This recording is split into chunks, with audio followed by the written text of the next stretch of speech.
Welcome to the deep dive. Today, we're tackling a really big one, something that shapes so many lives, especially younger people: social media and mental well being. Yeah, it's huge.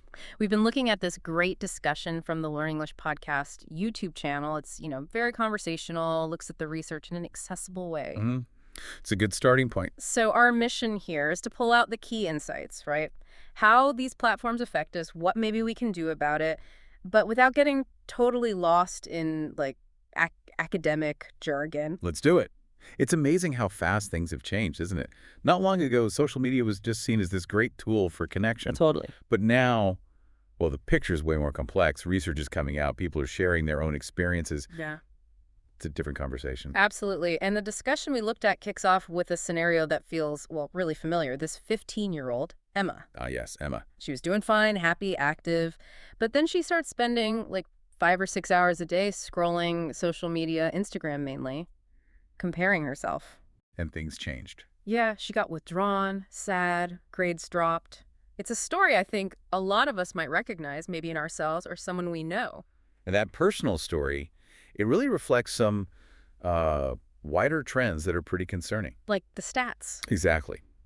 The source we reviewed points to a 60% jump in teen depression rates. 60%. Wow. And a 30% increase in suicide rates for teenage girls. This is between 2010 and 2021. Which lines up exactly with smartphones and social media taking off. Precisely. Now, correlation isn't causation. We always have to say that. Yeah, But you can't ignore that parallel. It's alarming. We need to understand it better. definitely. And then, boom, the pandemic happened, which just seemed to pour fuel on the fire, didn't it? It really did. The source mentioned a U.S. report, 2021, showing teen screen time jumped 81%. 81%. That's massive. Suddenly, social media wasn't just one way to connect. For many kids, it became pretty much the only way during lockdowns. So that huge increase in screen time, especially during such a stressful, isolated period, Yeah. it likely made some of the downsides of social media even worse. You'd think so. Hmm. People were already stressed, uncertain, and then spending even more time in these online worlds that, let's be honest, Yeah. often show a very polished, unrealistic version of life. Right. And the source brings up Zoom fatigue, that feeling of being totally wiped out just from staring at a screen. Oh, yeah. It's not just video calls, is it? It's the constant digital stuff, processing info, managing how you look online. It's tiring. It really is. And that habit, checking the phone first thing in the morning, last thing at night, Guilty. we all do it. But it's bad news for sleep. That bright screen, especially the blue light, it tells your brain, hey, it's daytime. Stay awake. So it stops the melatonin. Exactly, the sleep hormone. Yeah. And so scrolling right before bed or right when you wake up, you're basically messing with your body's natural clock. It's your circadian rhythm. Right. And that directly impacts your mood, your energy levels the next day. It's a cycle. Okay, so that's the sleep aspect. The source also gets into the teenage brain itself, which I found really helpful. They use this analogy. The half-baked brownie. Yeah. Still developing, still figuring things out, and specifically the prefrontal cortex. Ah, the CEO of the brain. Kind of. What's its job again? Well, it's crucial for things like making decisions, controlling emotions, thinking about future consequences, planning ahead. And it's not fully cooked, so to speak, until you're about 25. That's right. It's one of the last areas to mature. So when you see teens maybe being a bit impulsive online or not quite weighing the long-term impact of a post. It's partly because that brain region is still under construction. Exactly. The part that helps you pause and think, maybe this isn't a good idea, isn't fully online yet. So yeah, more prone to impulsive stuff. That makes a lot of sense. And the source also points out that teenage brains feel emotions more intensely, and they're really sensitive to what peers think, social validation. Hugely sensitive. Mm-hmm. And it's important, as the source says, not to see this as a weakness. It's just how they're wired at that stage. It's developmental. Right. But that heightened emotion, that deep need for social acceptance, it makes them particularly vulnerable to the pressures you find on social media. The likes, the comments, the followers. It can feel incredibly important when your brain is biologically primed to care about social standing. Okay. And the discussion then brings up something really key: differences between how girls and boys might be affected. Research seems to show girls often feel the impact more strongly. Yeah, that comes up quite a bit in the research. Why is that mainly? Well, the source highlights social comparison, especially around appearance. Platforms like Instagram, They call it the scroll of doom sometimes. The scroll of doom. I like that. It It fits. is, doesn't it? It's this endless feed of perfect-looking, often filtered images. It creates this intense pressure to compare yourself and often feel like you don't measure up. Those unrealistic beauty standards hit hard.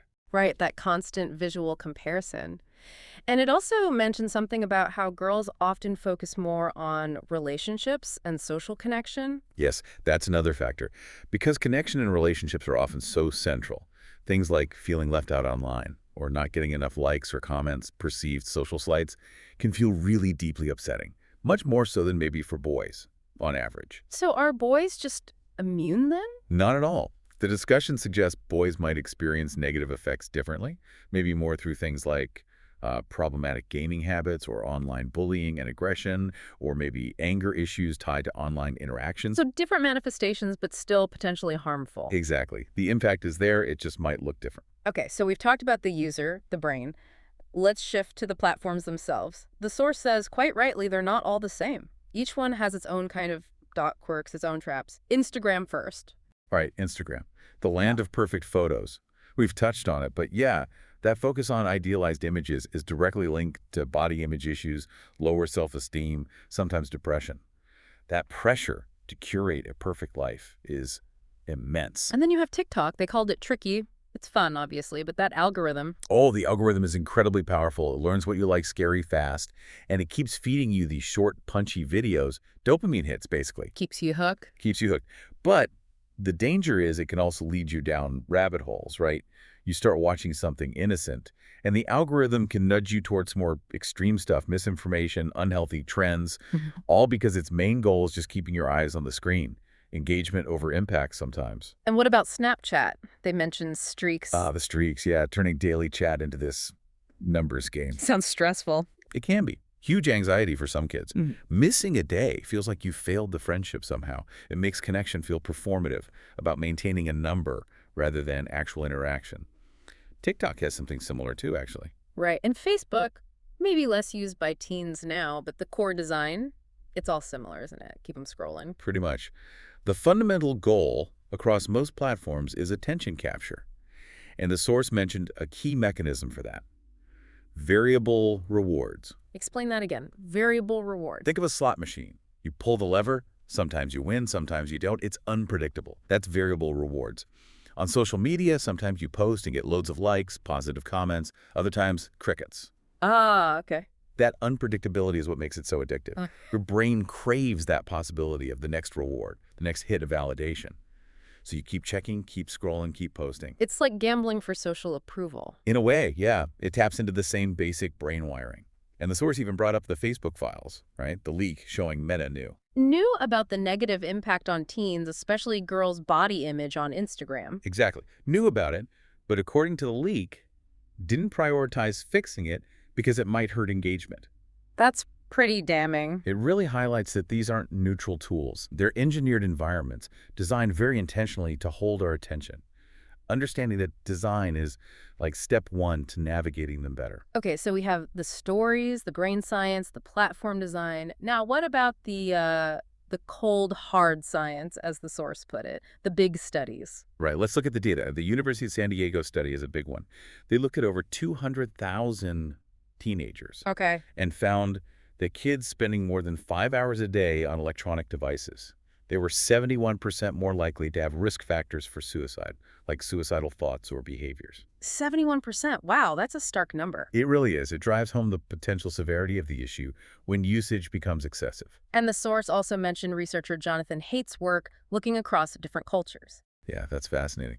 He'd found the impact isn't the same everywhere.